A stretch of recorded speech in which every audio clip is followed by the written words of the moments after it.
Hey guys, welcome back to my channel. In today's video I am going to talk about the Tuono 457, who should buy it, what purpose it is made for, and whether I'll be buying the Tuono 457 or not.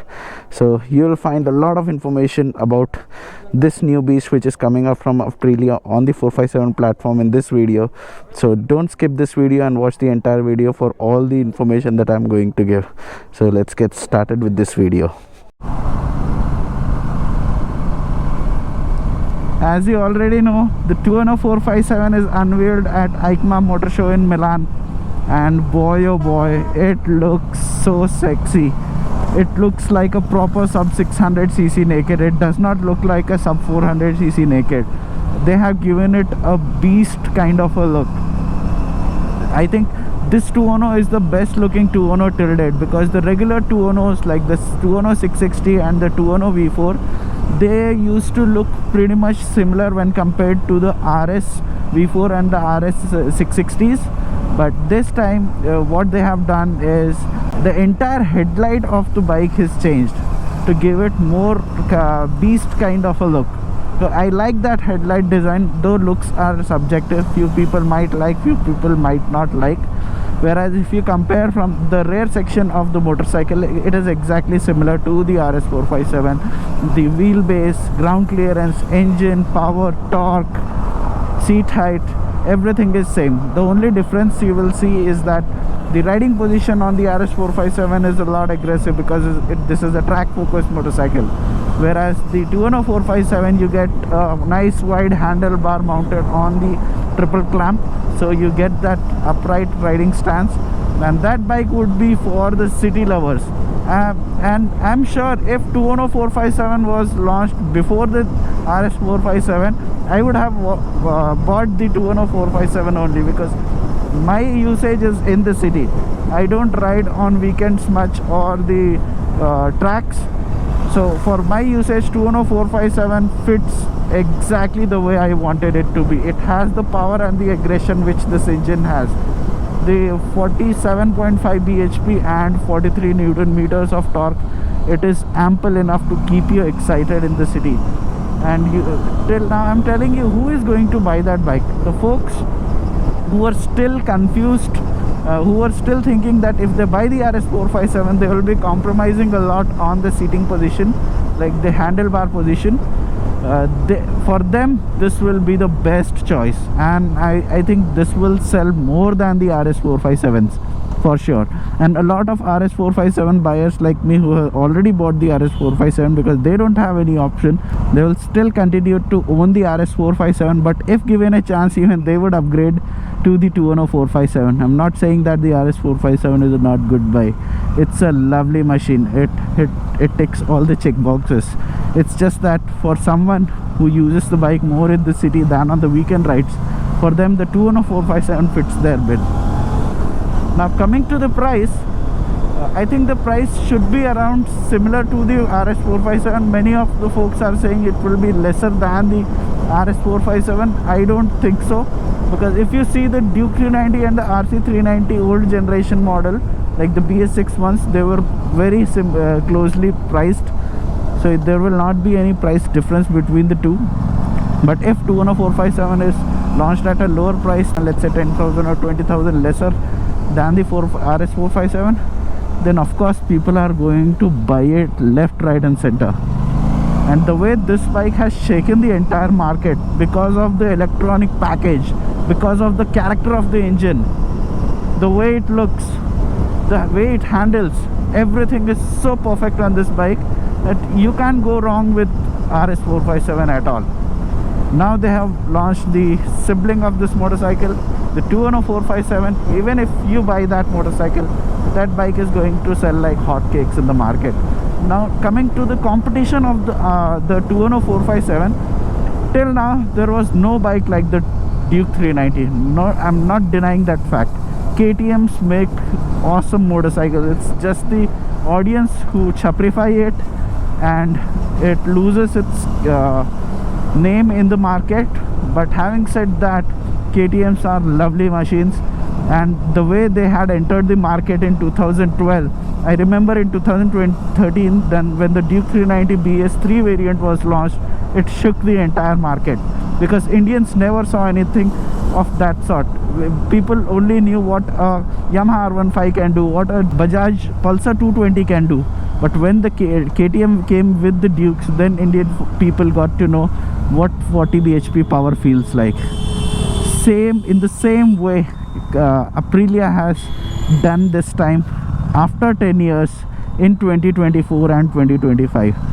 They are going to change the entire game of entry-level segment motorcycles in India, because first thing is they are being manufactured in India. RS457 is manufactured in the Baramati plant. Even the Tuono 457 will be manufactured in the same production line, so we will enjoy that cost benefit. Now many people will say because the cost is low, even this bike is getting chaprified and all those things. But let me tell you, company does not care about all these things. They care about the numbers, they care about the enthusiasts buying the motorcycles. That's all. It's up to you. I have seen few people saying that it should have been made outside, so that the cost should have been around 7 lakhs on road. Even then people like me would have bought this bike, but not all the folks will buy in India, because India is a market where people think, if I'm spending 5 lakhs, how much of bike am I getting? And in that sense, the RS457 and the Tuono 457 will check all the boxes, the same way Duke 390 did back in the day, where priced at around 2.5 lakhs on road. It gave amazing power, it had ABS, it had the TFT screen and everything. So that bike sold in big numbers because it enjoyed the cost benefit, because it was manufactured here in India. So that was some background about the Duke 390 and the Tuono 457. Now if you see the difference between the Tuono 457 and the Duke 390, Duke 390 is a single cylinder, whereas the 457, it's a parallel twin. Why both these bikes will be competitor to each other? Simple reason being the price point. Duke 390 comes at 3,17,000 ex showroom, if I'm not wrong, and Tuono 457 will be priced at 4 lakh ex showroom. So that will be a difference of 90,000 rupees. But if you are willing to spend that 90,000 rupees, you are getting a lot more bike than the Duke 390. The engine is more powerful, the character of the bike is good, the way the Tuono 457 is a lot better than the Duke 390. So Duke 390 was great till now. There was no competition to it. There was no other naked bike which could even come close to the Duke 390 till now. But now with the launch of Tuono 457, I think KTM India will have to face some issue with respect to the sales numbers. But we as consumers, when there is a lot of competition, we get the benefit, and that's what I like about the competition. Who knows, right now the Aprilia 457, the Tuono and the RS, they are the hotcakes in the market. 2 years down the line, KTM or BMW might come with the sub 500cc parallel twin platform, which offers more power than this. Then those bikes will become the new talk of the town. So it's just about the time. And I know there are other naked bikes like Yamaha R3's naked version, the MT-03. That bike did not even sell in double-digit numbers, if I'm not wrong, because simple reason being, as I said, in India people think about the price to the bike ratio. So if you are spending around 5.5 lakhs for a naked motorcycle, what are you getting? You are getting a 4-year-old engine with no electronics package. I'm not saying people will not buy that. There will be few people who will still buy that bike, but it cannot become a mass market motorcycle in India. So that's how the pricing works. And apart from that, I don't think there is any other competition. I think there was one bike from the Italian manufacturer. It was known as QJ Motors SRK 400. That bike did not even stand a chance against the Duke 390, and it did not even sell. It was dead at launch only. So those bikes are nowhere in competition, but the real competition to the Tuono will be the Duke 390 only. So till now, when you talk about the engine reliability, you have seen this bike, right? I have done close to 14,000 on this motorcycle, and even now it does 199 kilometers an hour. Day before yesterday I went for a weekend ride. That time I did 199 kilometers on this bike, and 3 services are already done. It means that the engine is very capable, and I have plans to clock at least 100,000 kilometers on this bike. That's like 1 lakh kilometers. And I also want to own the Tuono 457, give you guys the experience of how a Tuono 457 feels like in the city, because that's where its territory lies. Tuono 457 will never be taken to the tracks. You can do good amount of touring. It will be a mile muncher for sure, because the riding position is relaxed. When I can do touring on RS 457, Tuono 457 would be even more easy. You can add a flat windshield on up front to reduce the wind blast and all those things. But because most of the folks like me who are buying the Tuono 457, they'll be riding in the city, and that's where it will perform the best. The kind of torque it offers, it's amazing.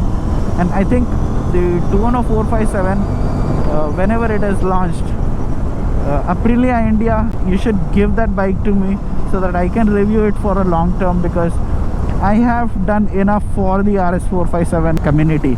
Looking at my videos, I think more than 90% of the folks in India have bought their motorcycles. So it's a good opportunity for Aprilia India. If you're planning to sell that bike in huge numbers, here is the guy. You need to contact me, and you need to lend that bike to me for a long term, so that I can be your sales contributor too. I know till now I haven't got any credits from Aprilia India, but I think right now I'm in a position where I can demand something. It's not for a bad cause. I'm not looking for my personal benefit. I want to benefit this entire biking culture. And if you follow me, if you have seen my videos, you guys can easily connect. Like, I do all the things which a regular rider does. They go to office, they do weekend rides, they do bit of touring, and they don't want to purchase multiple bikes for multiple utilities. And not everyone can afford purchasing multiple motorcycles, including me too. So I just bought one motorcycle. I did everything, and that's the reason why all of you have connected to me for this motorcycle. The same way I want to do it for the Tuono 457. If Aprilia gives me that bike, then I would definitely love to do that. If they don't give me that bike, probably after clocking good amount of kilometers on this bike, I would buy the Tuono 457, but by that time it will be too late. Coming to the weight, Tuono 457 weighs exactly same. I mean to say, the dry weight is exactly same as the RS 457, because only one fairing is less, and that does not make much of a difference. So the weight is going to be same, the acceleration is going to be the same. The difference will be in the top speeds, because this is a fade motorcycle. It gets a windshield up front. This goes up to 200 kilometers an hour, and I think the Tuono 457 will struggle after 180, 185. I'm not sure if it will be able to reach 190 or not, but going beyond 190 on the Tuono will be a challenge, and I'm sure that bike is not meant for hitting top speeds, so that should not matter. But the acceleration and everything in the city will remain the same.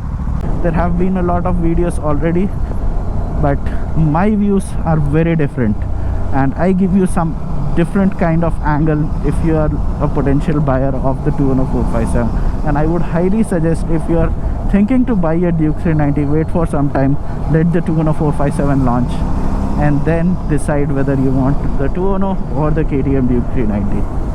And also, I forgot to talk about the build quality of the motorcycle. RS 457 did not give me any issues till now. I have done everything. I even did off-road on this bike. Not even a nut or bolt got loose, or there is no rattling noise.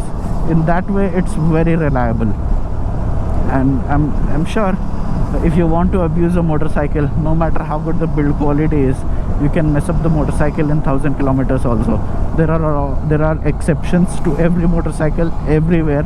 So I'm not talking about those outliers. I'm talking about the general scenarios, which the way I ride, the way I see, the way I have used my RS 457.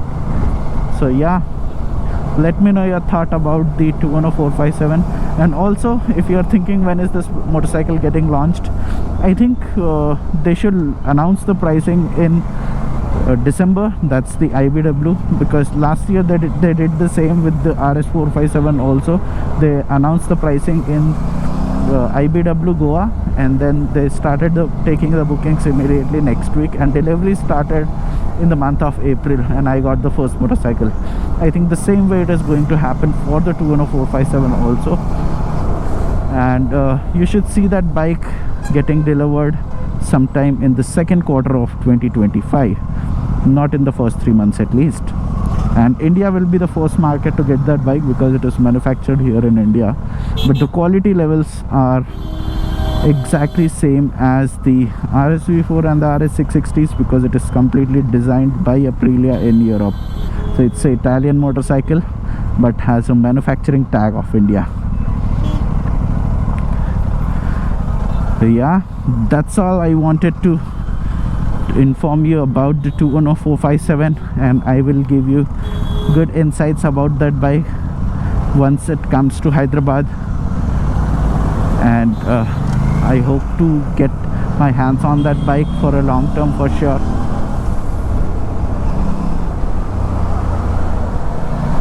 So let me know your thoughts in the comment section below, if you are waiting for the Tuono 457 or not, and what are your initial impressions about this bike. And also don't forget to subscribe the channel. It takes some effort to bring all these content for you guys. And also if you have gained some knowledge from this video, do consider hitting that subscribe button. With that, I will sign off from this video, and I will see you in my next video. Till then, bye bye.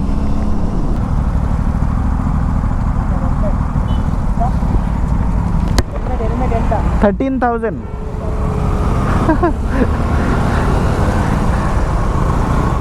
That guy got excited looking at my helmet, and he wanted to inquire the cost.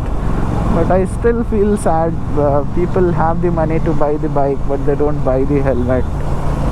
And that's the only thing that will save you if you happen to meet a crash. But I can't help it right now. I think this is the reason why people call KTM Dukes as chapri bikes. But no offense, I am a proud Duke 390 owner. I know what that bike is.